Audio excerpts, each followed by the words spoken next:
adlaw, beautiful people! Welcome to another episode of Living Life in Beautiful Abundance. I am your host, Badith Ipanag. And today, we are in for a treat. Our guest is a powerhouse in online world. He's a social media vocal coach with millions of followers across platforms, an incredible performer, and a passionate advocate for Filipino talent. Kinsa siya? Watch this!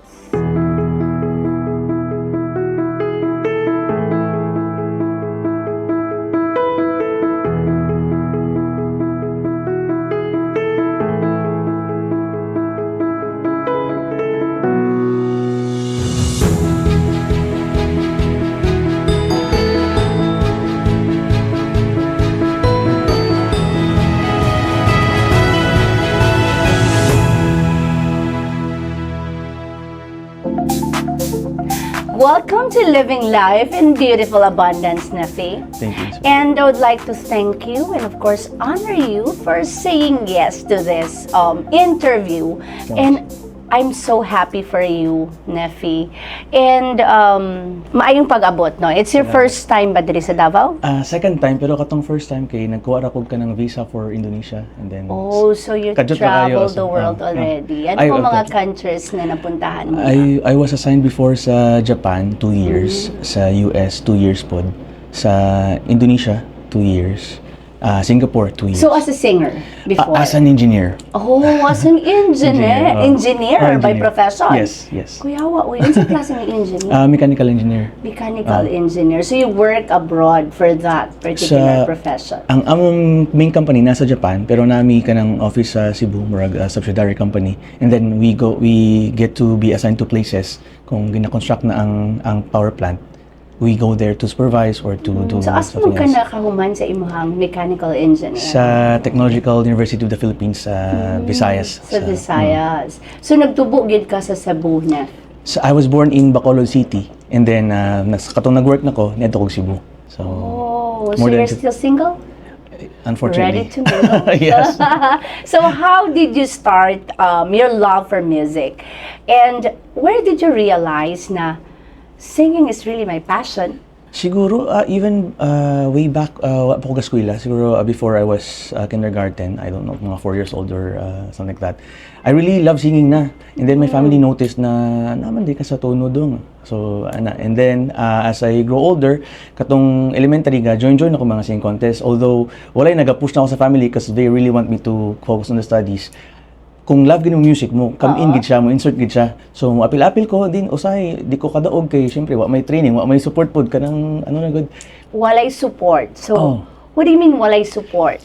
Walay support. I mean happy pud ang family nako nga kabalo sila nga ga-join kog singing contest pero dili siya pero sa uban ba nga mo support jud ba nga uy nay contest dito adto ta or sa school nga contest ba adto join. Walay naga-push na ko ba. So it's either me ako lang mo ingon or wala na choice jud mo yung kasi gakanta dira kasi mo apil sa contest. In between being a mechanical engineer and being a singer, so unsa gid ang naa sa imong dughan?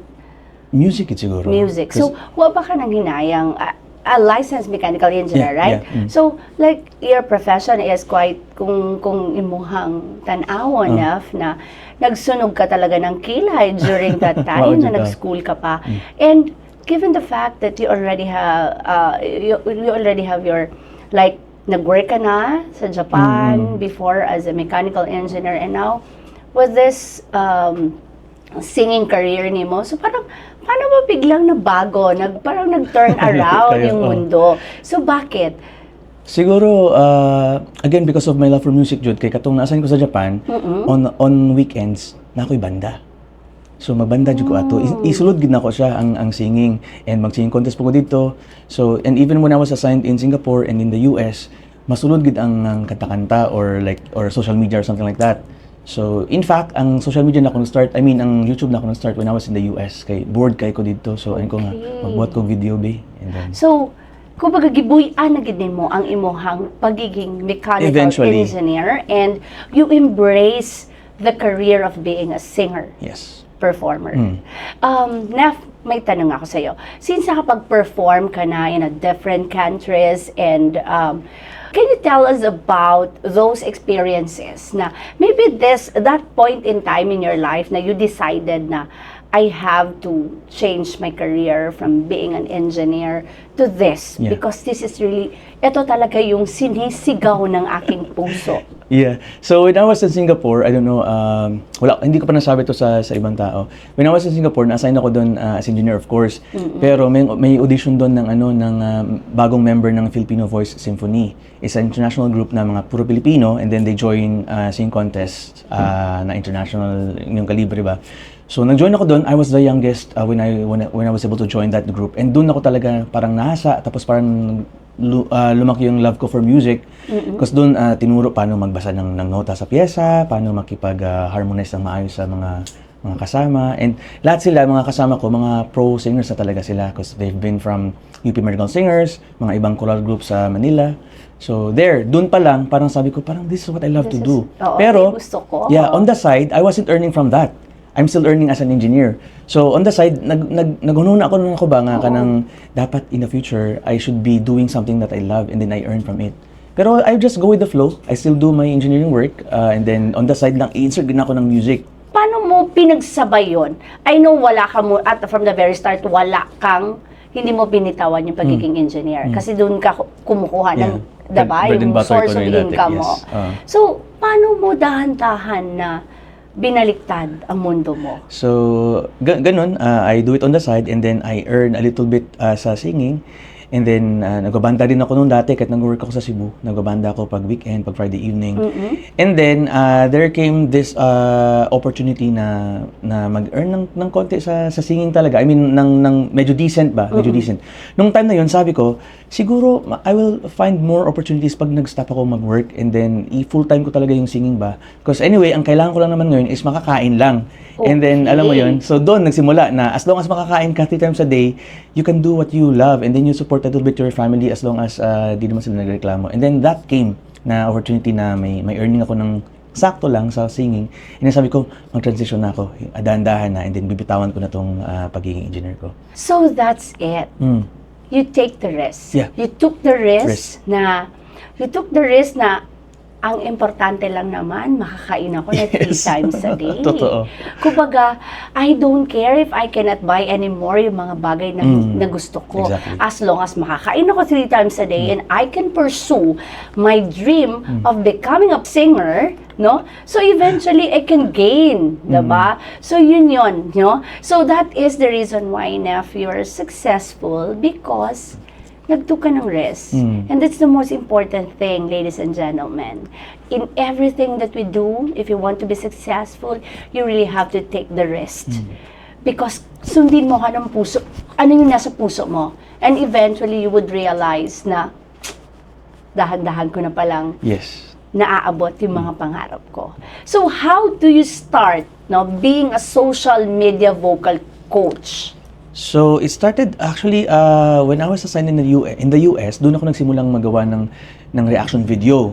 But I saw that before sa ibang tao, they're not vocal coaches. They just want to comment on a singer, certain singer. And ako naman sabi ko, may mga reklamo ako sa pagre-react nila. Sabi ko, parang siguro mas maganda pag alam niya rin kumanta. Parang sabi ko gano'n. And then, sabi ko, gagawa ako tonight. And then, I wasn't expecting for people to watch it. Parang ginawa ko lang just to satisfy myself ba na ganito gumawa dapat ng reaction video. And then, gumawa ako. During that time, America's Got Talent yun. And then, there's this Filipina girl, half Filipina siya, na nare-react ko. Ginawa ko ng video, and then, it wasn't really even professional. Parang walang intro, diretso lang. And then, when I woke up, maraming siyang views. And then, people were commenting na, parang ito yung gusto naming, klase ng reaction. Paano mo hinandle yung mga reactions? Kasi nga, diba, kumanta siya doon, nag-perform siya, tapos nag-criticize ka. Not everybody can understand that. So, paano mo hinandle yun? Na parang, sino ka ba? Who are you para magbigay ka ng gano'n na opinion? Diba? Fortunately, nung nagsimula ako, walang ganong comment. Lahat lang sila natuwa sila. Kasi I was technical. I was like, oh, I love her vibrato here and there. And nobody was really questioning me. Nobody even asked me if I'm a vocal coach. Parang sabi Yeah, nila, kasi dapat may formal studies ka, Yes, schooling oo. ka, or ganyan. good thing lang kasi before that, I was already in Singapore, and then as I've said earlier, may training na ako doon from people na may alam sa music talaga. Na kahit hindi ako nag-school, talagang na-impart nila sa akin because they wanted me to be part of their group. Na 14 lang kami na members noon, so may parang may one-on-one na mga sessions, may mga ganon. So yun, intense yun for almost a year na ganon. So I was able to input that sa mga comments ko na, ito yung ginawa, ligato siya dito, vibrato dito, sustain, mga ganon, high note. Tapos medyo yung tenga ko rin, medyo maano din siya sa mga notes na nag-guess ko kagad kung anong note, like parang E5 yun. And then pag when I check sa piano, tama. Slowly people loved me even though they didn't even know my background. Nagre-react lang ako, and then eventually I said I need to like tell them bakit ako ganun mag-comment. So ayun. As a vocal coach, do you have students ba? Meron ka din marami estudyante, nagtuturo ka rin ba? Nung college ako, actually, nagtuturo talaga ako ng choir. I teach choir, and I'm proud to say na palagi kami nananalo. Even though wala akong formal training, madali akong makakuha ng paano magbasa ng nota, paano mag-arrange. So, back then, I was really called by people na coach, ganun. Pero hindi ko in-body yun. Until now, na nag-react ako, I don't even let them say na coach ako. Pero they just want to call me vocal coach. Question, bakit mo mas naisip na maging social media coach ka rather than to build a school? Like, hindi kaya mas okay ka siguro if I will build or formulate a school na parang I'll be teaching students and yung mga gustong mag-singer, yung mga ganon. So bakit mas pinili mo yung social coach? Actually, nasa plans na namin yun. Last year pa. Oh, And then marami din akong contact ng mga vocal coaches. They're willing to do it for me, na maging vocal coach sila. And many students are also reaching out to me na, Sir, magpapa-vocal coach kami, sir. So the problem is, I'm very busy talaga. And then I need somebody to trust na mag-work on the papers and everything. Actually, John Ray's here. I've already talked to him about that. He's gonna help me out with that. Sa mga papers na kailangan. So kumbaga, nakaalay na siya. Nakaplano na siya. Kumbaga, nakaplano na siya. So it's gonna be basically dahil busy ako, it's gonna be online vocal coaching. And if they're from Cebu, I can also do like one-on-one. And I also have lots of connections sa mga vocal coaches din na dependable talaga, and I handpicked.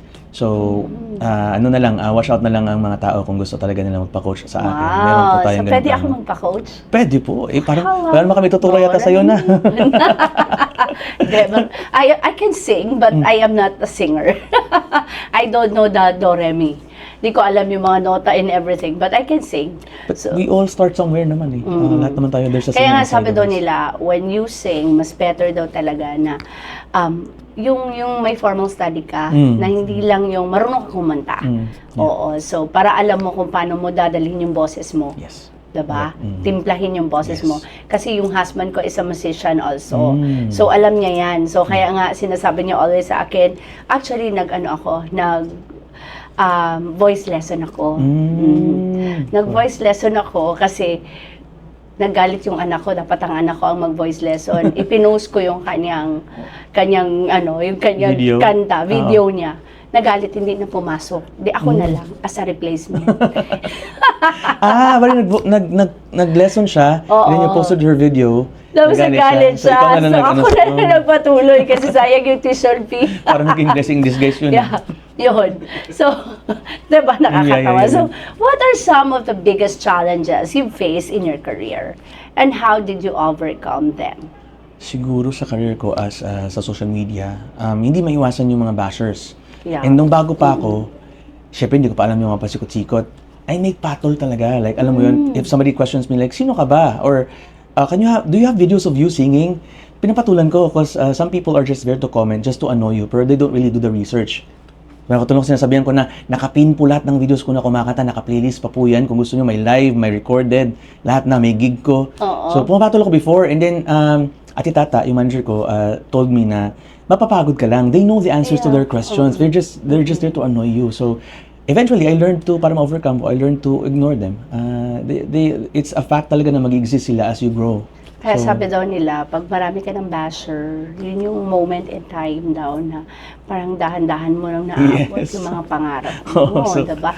Dahan-dahan ka lang nakikilala ng mga tao. Tapos, ang ano pa namin, meron kaming parang inside joke sa grupo namin na pag may basher, may blessing na paparating. And And so far, nangyayari talaga siya pag may And you mga grabing have bashing. to Oo. love your bashers. Same. Sabi nga nila, they're also fans. In a different light lang sila. So, ayan natin. It means nanonood sila palagi kasi alam nila yung mga Exactly. nagaganap. Oo. So. Wow, Nefi, no? Your journey is truly inspiring. Mula sa pagiging live performer to becoming a social media sensation. You've shown that passion and persistence can take you to amazing places. And that is the beauty of life.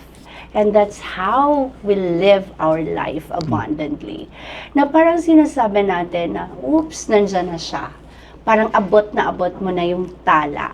But then, alam natin, Nef, na along the way, marami kang struggles, marami kang pinagdaanan, and even the risk, no, of setting aside your profession as a mechanical engineer, now embracing your passion of being a performer and a successful singer. Diba? Aside from coaching and analyzing vocals, I'm pretty sure that you also love to have fun with music. Tama? Yeah. Kaya, maglalaro tayo. Wala. Pero ang problema nito, kasama pala ako sa game. Yay! Para Dapat pala, para fair. kakanta din ako.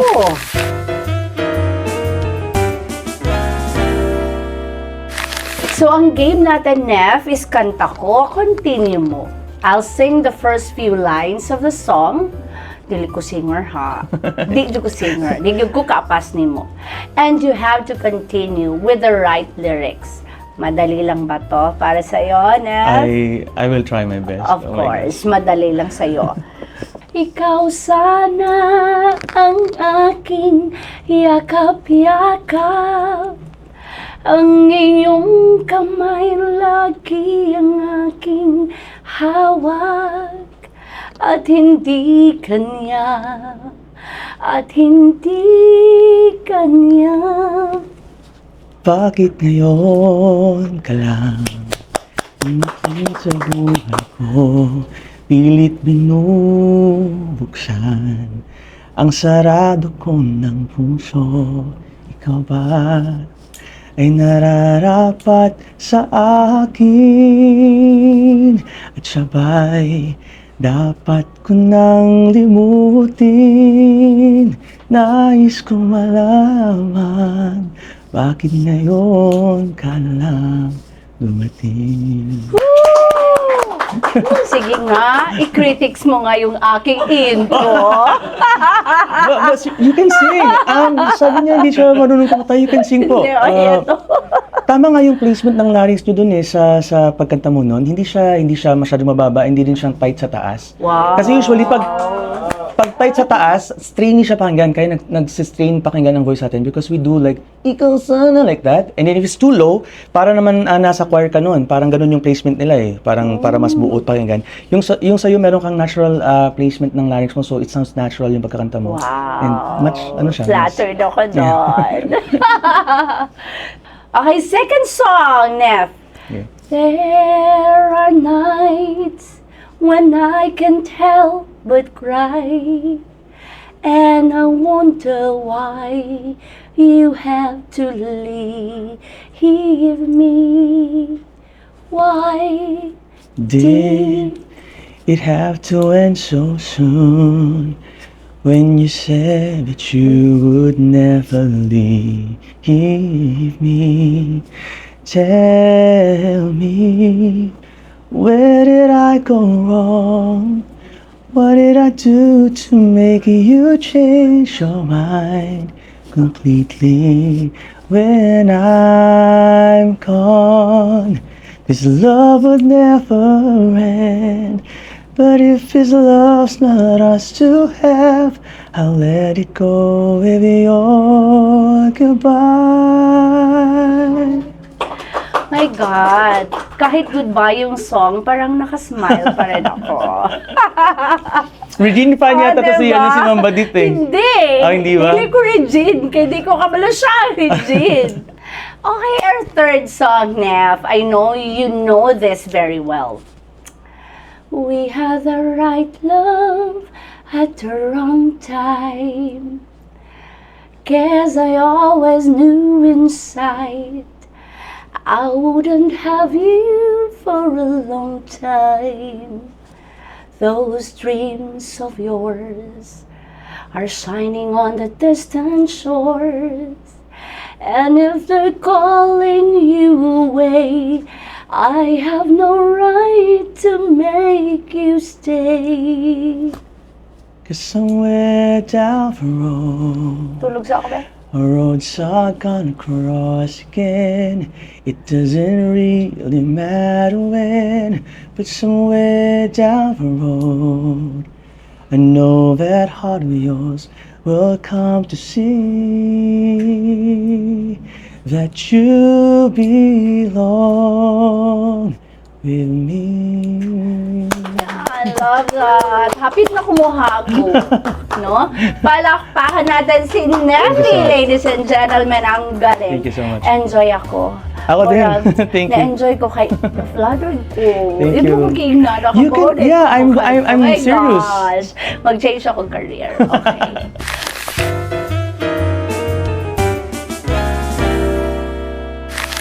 Okay, Neff, what's next for you? Any exciting projects coming up aside yung sa plano magkakaroon Yeah. ka ng school? Yes, ng vocal para school. mag-enroll ako online. Sige, pwede. We plan to go to Manila to have this kind of like interaction with Okay. people also na nasa Manila naman. Kasi ngayon sa Davao and punta kami ng Cotabato and Bukidnon, and then after this punta kami ng Manila by March 15 siguro, and then that's gonna be a week long activity again. And then every day pag wala kaming trip na ganito, meron kaming live every day sa TikTok. Nagsisinging contest kami online, and we plan to have this Vocal Quest na senior edition. So para siyang 46 years old above, pwedeng sumali sa singing contest na yun. Kasi kakatapos lang namin ng normal na singing contest dun sa TikTok. So yun, may mga ganun kami, So, mga ganun. Nev, di ba meron ka, sabi mo, meron kayong event sa Bukidnon? Yes. So, saan sa Bukidnon? Kasi Sa- I'm also from Bukidnon. Oh. I hope you can invite my relatives and friends Yeah. from Bukidnon. Sa mga relatives and friends ni Miss Badif, nasa Bukidnon po kami sa Cavana Haven Resort. Oh. Doon kami magpa-perform around lunchtime yon. And yun, if you guys wanna hear us sing and perform, watch us perform, and enjoy the place as well, you can go there by mga 12 noon and onwards. So, Yeah, wow. Exciting, no? Thank you so much. So, Nev, thank you very much for Thank you po. sharing your journey, your music, and your wisdom with us. You are truly an inspiration, no? And we're so excited to see your talent and passion take. Kumbaga, I'm so excited na makita ka na you'll be performing na sa ASAP.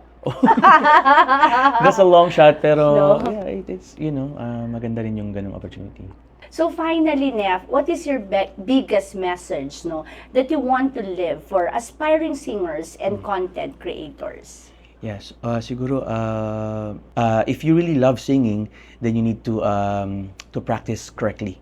So to do that, you can find a vocal coach or somebody who knows music talaga or singing na mag-guide sa inyo para hindi kayo, you don't live out of sugarcoating. Kasi may mga friends tayo na ang galing-galing mo, but you really just, alam mo yun, may mga mali ka pang ginagawa. Oo. So if you want to take the path of being a singer, kailangan talagang tama ang practice, tama ang mga tao na nag-guide. And it will take some time and also effort and resources.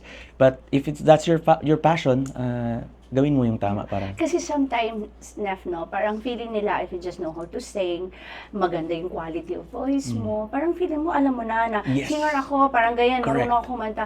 But hindi mo nakikita yung mga, uy, dapat pala, hindi dapat ganun ka-high.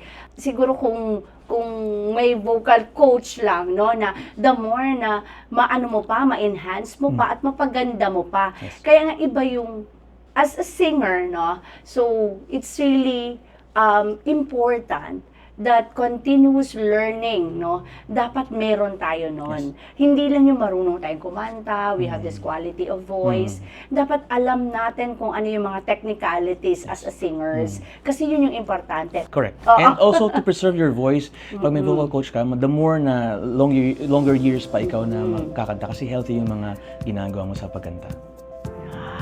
No. So, as a token of appreciation, I have a very special gift for you. This is my perfume. This is my Beautiful Abundance perfume. Thank And you I po. know that this is not an ordinary perfume. This is a perfume that will manifest your success. Oh, thank you so much. This will really, kumbaga, the world will conspire and your dream will become a reality. Wow. So, this is Majestic Trial. Thank you so much. Majestic. So, try mo nga, Nef. Thank you so much. Try nga natin. Try mo nga Ang yung ganda ng ating packaging, ha? perfume. Yeah. Pang mayaman. Kasi ako, feeling mayaman. Meron ako. Matutuwa yung team ko kasi ayaw ko bumili ng mamahaling ano, pero yeah. Try natin. My God, it's a luxury perfume, yung amoy niya. Oh, wow. And Wow. it's 80% oil-based, kaya kahit nalabahan mo na, nandyan pa rin. Wow. So to our viewers, I hope today's episode reminded you that your voice, whether in music, in your craft, or in life, has power. Use it to uplift, to inspire, and to create a beautiful impact on the world. If you love today's show, don't forget to like, share, and follow me at Badit Ipanag. Let's continue to chase our dreams, embrace our passions, and live a life of music, meaning, and of course, beautiful abundance. See you next time, living life in beautiful abundance.